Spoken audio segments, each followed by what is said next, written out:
Na okrožnem sodišču na Ptuju se je danes začelo sojenje Petru Rakušu, ki prestaja 17-letno zaporno kazen zaradi spolne zlorabe hčerke.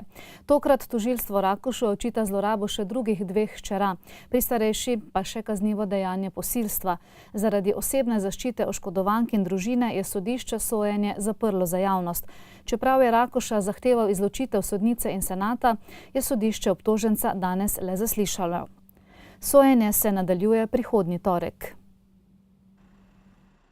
Tožilstvo 65-letnemu domnevnemu storilcu očita kaznivi dejanji spolnega napada na osebo mlajšo od 14 let ter posilstvo, ki naj bi jo pri starejši hčerki zagrešil v 90-ih letih prejšnjega stoletja.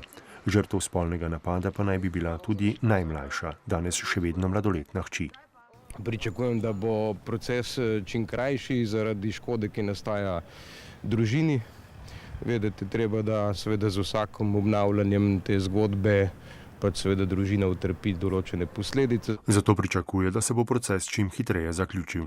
Žal mi je seveda, da se ni končal že v prejšnjem postopku, da seveda takrat tožilstvo ni pravočasno uvedlo preiskave tudi za te kazniva dejanja, kajti drugače bi imeli samo eno sojenje in bi bila zadeva že končana.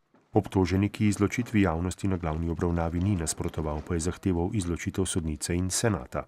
Kako lahko v Sloveniji še sodijo sodniki, ki od leta 1991, ko smo vrgli komunizem, nimajo več licence pa diplome za svoj del, ker komunistični diploma ne velja več v našem razredu. To bi, mislim, sistem. In dodal, da bo zahteval sojenje pred nevtralnim sodiščem. Ker sem postopko oziroma tožim 3 sodnike, Evropsko sodišče jih toži. Sojenje v danes začetem postopku, v katerem naj bi med drugim zaslišali tudi obe oškodovanki, pa se bo brez prisotnosti javnosti nadaljevalo prihodnji teden.